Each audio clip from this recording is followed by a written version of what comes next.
You get a notice? Yep. Good evening, ladies and gentlemen, and welcome to Let's Talk CFL podcast episode number 599. We are one away from the magical 600. And here we are just before, the draft.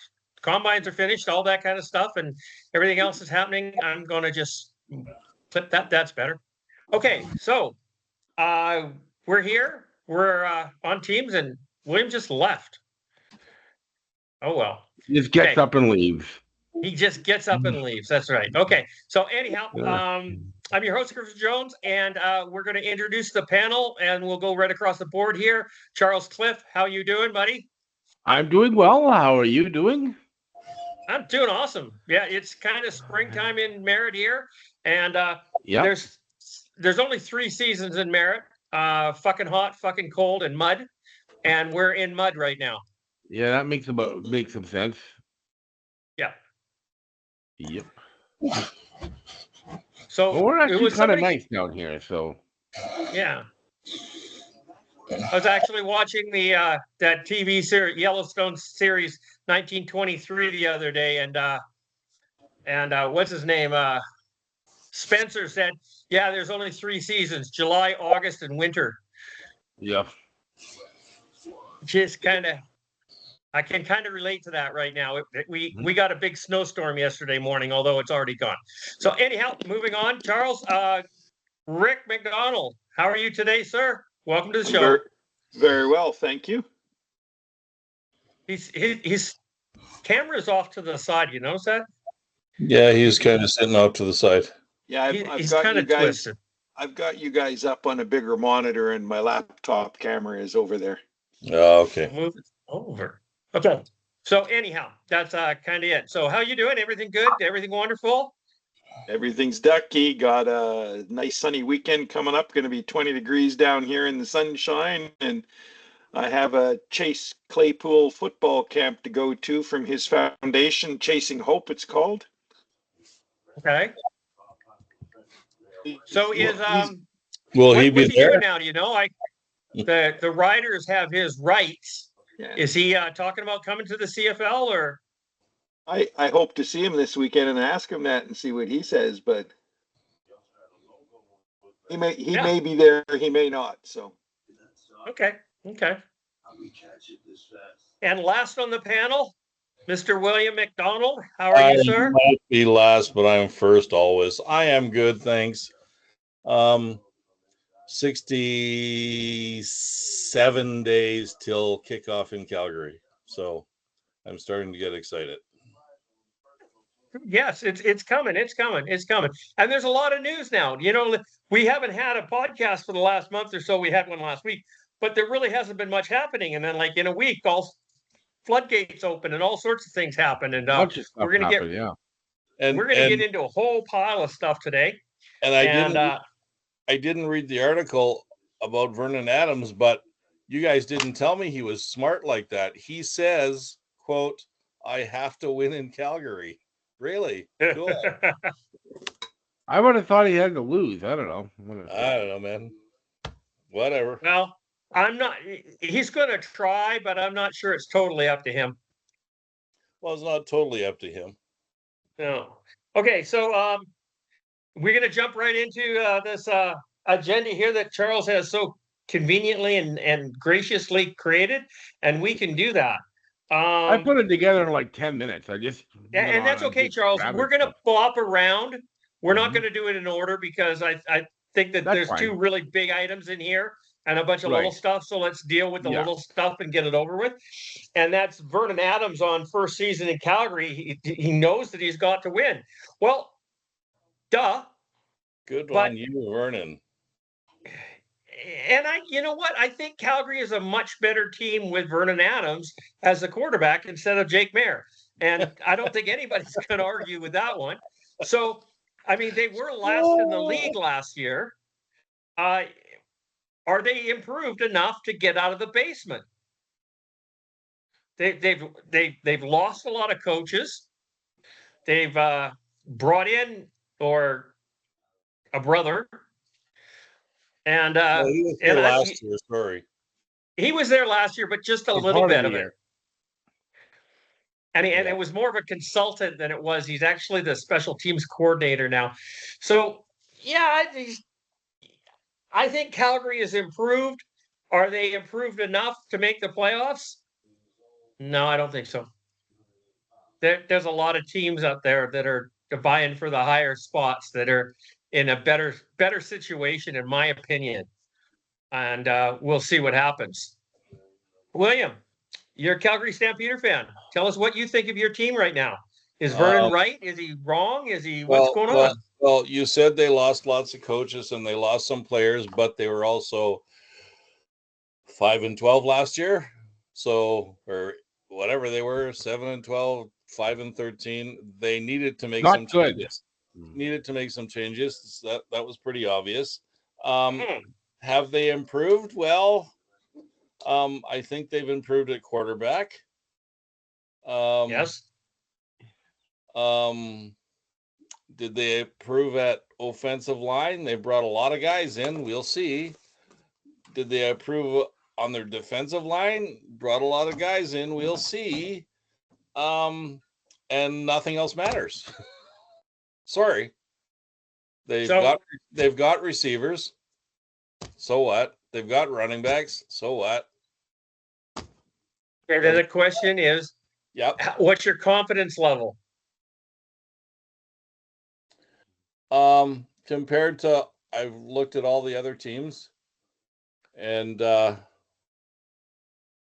think they should be a solid third place in the West, to be honest with you. Okay. I'm not as high on Edmonton anymore as what I was the last couple of years. So you might not have a problem with that. Well, Rick. I mean, Sorry. I think about Saskatchewan has Jake Mayer as a backup because we know Trevor Harris is going to get hurt. Okay. Yeah. Edmonton, like you've said numerous times, they don't have an established quarterback. No. And so there you go. There's third place right there. So, I mean, Winnipeg, No, I BC, don't disagree. Calgary. We'll see how it flies. Yeah, we'll see. Okay, Rick, what's the Winnipeg Blue Bomber perspective on this? On Calgary? Yes. Haven't given a whole lot of thought, but they look better on paper than they did last year, and Didn't look any worse. at this point though, with every team there, everybody's got the same chance right now of making the playoffs. Always do. Nobody's played a game yet. That's why we play them all. So anything's possible, I think.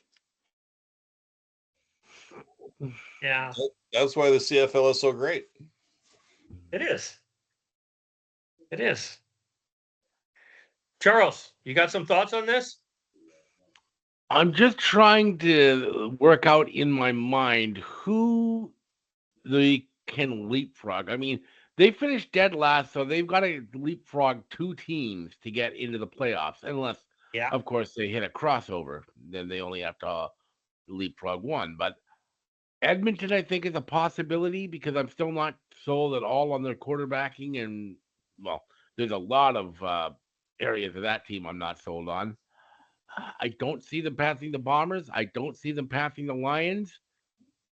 If what's his name, Trevor Harris, goes down for another lengthy injury, which seems to be an annual event, they could catch the Riders.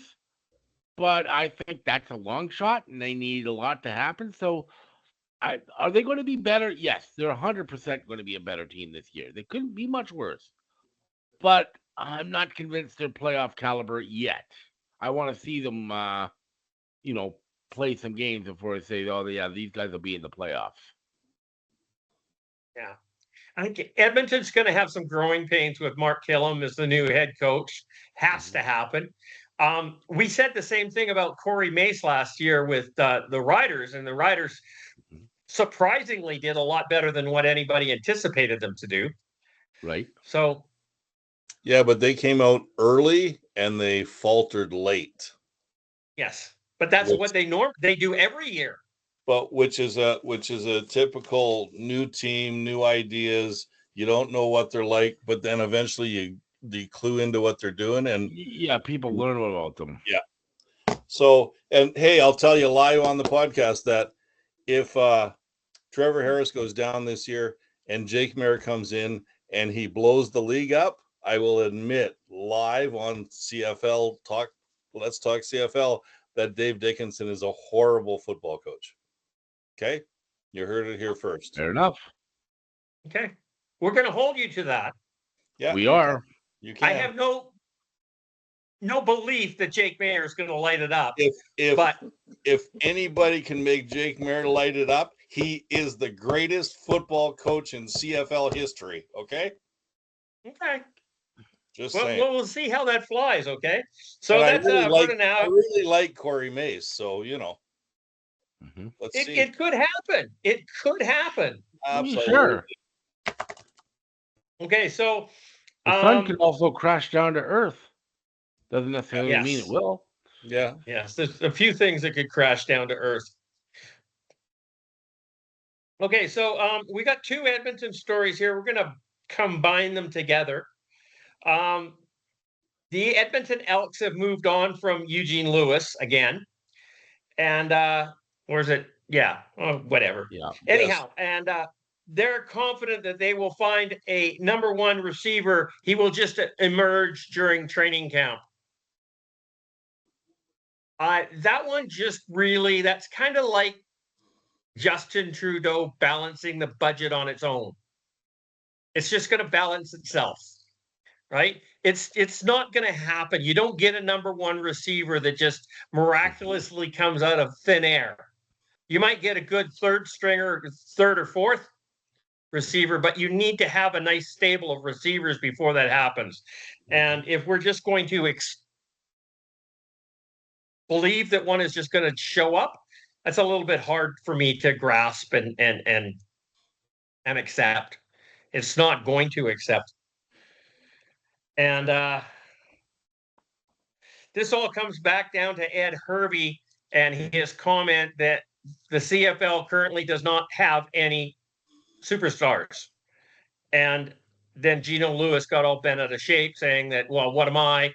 And Ed Hervey basically goes unemployed. Yep. And off we go into a tirade in that, and we're going to go into the CFLPA talking about this. But let's just deal with the Elks miraculously getting receivers.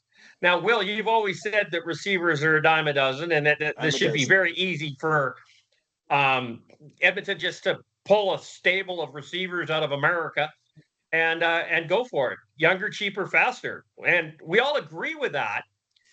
But it always takes time for them to convert to the Canadian game. The waggle kind of messes with them a little bit, and so does a few other things. Bigger field. So, William, let's talk with you right off the bat here. So my question is, why have they picked this year to say a receiver is going to come out of the bunch that they have? Why didn't they say that last year instead of signing Eugene Lewis for $300,000 to play in Edmonton? Well, you're not going to believe that I'm saying this, but that was Chris Jones. As a general manager, and he did some dumb shit. Okay. Yep. He had Kenny Lawler for $300,000 the year before. You know what? You can say whatever you want to about Chris Jones. I think he's got lots of contacts in the U.S. 100%. And I think, of course he does. I think he probably knows a lot of talent in the U.S. because he's probably connected that way. Mm-hmm. So you would think that his scouting might be better, but it didn't turn out that way. I don't know. I mean, Ed Hervey has built a team before in Edmonton, has he not? He did. He built a disaster in BC. Mm-hmm. Yeah, but he built a good team and they won a Grey Cup. Yeah. So, but they also had Mike Riley. Yep. They got Trey Ford and Cody Fajardo. Yep. But different situation now, but I mean, it's Big not time. very likely. I'm sure that somebody will present himself that he will be the top receiver in Edmonton, but will he be the top receiver in the CFL? And don't forget that you can talk all you want about Eugene Lewis, but he was 6th overall last year. Yeah. And 16th the year before. Yep. Yeah. So once again, goes back to my thing about Not a superstar. you don't pay receivers that kind of money. There's no reason to. No. None. Zero. Rick, you're going to concur John. with this? Yeah, well, pretty much all of it. It's not. I don't think this is a big, hairy, easily replaced. Next guy's going to step up. That's what happens with receiver cores in the CFL. There's other guys there that'll be able to perform enough and help the team. So that's a pretty good paycheck. And you also got to expect, Edmonton's going to draft some great Canadian receivers this year too. Damn. Well, Calgary's got a couple extra picks, and we'll get to that in a bit. Yeah. Not saying anything. Go ahead. Sorry to interrupt you, Rick. Go ahead. Well, that's it. And you're right. Somebody, I'm not sure where he is on the list, but somebody needs to draft Sam Davenport. He's the next Dalton Schoen. Dalton Schoen's American, so he can't be. Just saying. Impact on the field, nothing to do with nationality. Wow. Okay. How come he played Canadian My internet crashed. It's back. Did he play Canadian college or American college? Actually, he originally played at SFU in NCAA Division II till SFU folded the program. Okay. And where was he last? Then he switched over to UBC to finish off his education and his eligibility. So, okay. Okay. Hey, other people have done it, right? We shall see. Yep. And sorry, what was his name? Sam Davenport. Sam Davenport. Write that down, guys. No. You heard it here first, right? That's my plug. Yeah. If anybody's Rick will listening. remind us. Well, only if he gets drafted. If we don't hear anything about him, I'll plead the fifth on it. Well, I mean, what do we have? We have 9 draft picks in the first round. They go 8 rounds. That's 72 picks. Is he in the top 72 Canadian players in the country? He should get drafted. I would think so. Yeah, he should get drafted. Was he better than Colton Hunchak? We shall see. We shall see. We shall see. Come on, Charles. We shall see. Good. There you go. Awesome. Moving on to our other story on this Edmonton Elks. Like I said, Ed Hervey released Gino Lewis and made a statement that there are no superstars in the CFL, and Gino got bent out of shape, and they went back, war words went back and forth in the media, which is not where you're supposed to do this, and Ed Hervey should know better. But so be it. Now the CFLPA is all got their nose out of joint. They wrote a letter to the league stating that Ed Hervey should be reprimanded, punished for his public comments about the quality of players in the CFL. Now, we saw the story. We looked at what Ed had said. I don't have a problem with what he said. I cannot honestly name a superstar that is currently in the CFL. There's nobody that's head and shoulders above anybody else. There's no quarterback. There's no receiver. There's no O lineman. There's no D lineman. I mean, the one thing that I'm going at right now is this PA put out an announcement 2 weeks ago that said there are 5 defensive players that tied for the most sacks last year with 8. 8 sacks each. That's pathetic. Matthew Betts had 18 the year before. I think the record's 22 and a half or something. 8 sacks in a season, and you're bragging about this? Come on. These aren't superstars. You can't even call them great players. So is Ed Hervey wrong? Are there superstars in the CFL right now? I know Charles and Will have talked about this. We have at length. Rick, who's a superstar in the CFL right now?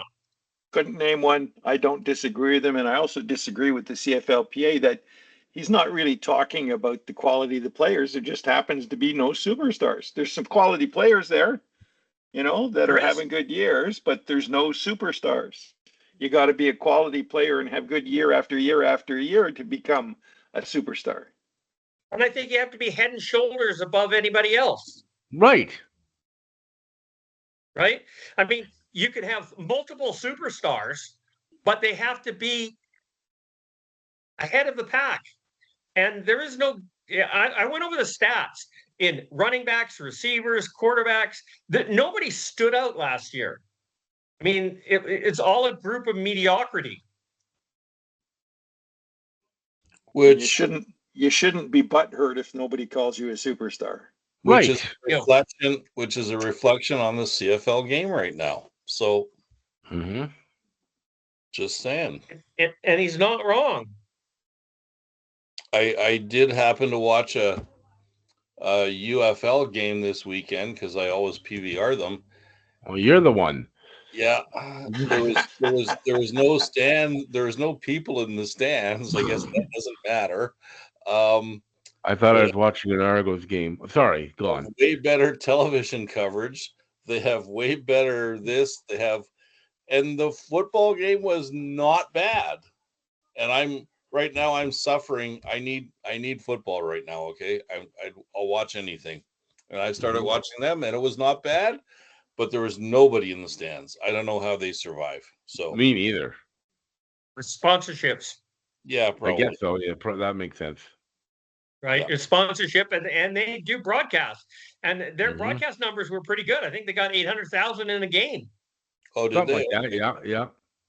I mean, it's double what the CFL is getting, but then it's America. So I looked at that. It's like 0.04% of the population was watching the USFL, and okay, well, but when you get 500,000 Canadians watching it, that's a much larger representation of the population, right? So, although they got 800,000, it should have been a couple of million. And it wasn't, or multiple.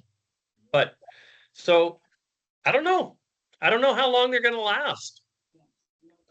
I mean, how long are sponsors going to put money at something when there's nobody watching the product in that capacity? It's not enough viewers, and there's not enough fans in the stands. Yeah, but doesn't The Rock have like $500 million or something like that?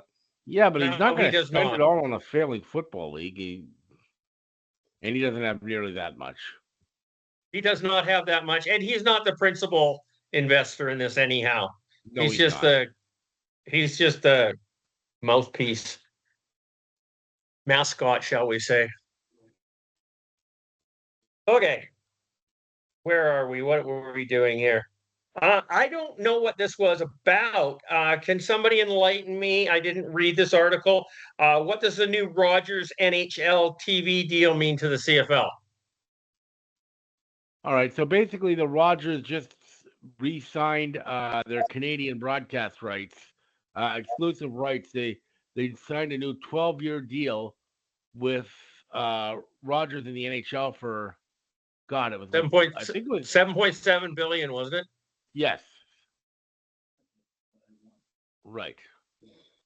So now the thing is, how is that going to affect the CFL? Because now, obviously, TSN, they're not going to get the hockey rights back. There was some talk they were going to go after it, but now without the hockey rights, they need, kind of a flagship property. So they're going to have to go back to the CFL. But now does this give the CFL leverage? Because you know what? You guys don't have hockey. You need something. Maybe it gives them leverage to get more money out of TSN. But as we'll see, the new commissioner is in, and he's familiar with TSN, so to speak. But it's a little bit yet. But okay. So that's kind of interesting. So we'll see what happens on it. I don't know if the money from TSN really needs to be increased that much in that capacity, but the coverage sure the fuck does. Mm-hmm. I mean, there's nothing. We see nothing about the CFL on TSN. You'd think they'd be doing CFL programs every day, every morning. Let's do the panel and talk about what's happening, doing exactly what we're doing, right? And Three Down Nation, they're terrible at the best of times, but at least they're staying relative. They're constantly putting out articles, even if they're garbage. So, I mean, TSN needs to up their game, and it's pathetic. And we'll see what happens. Do you have any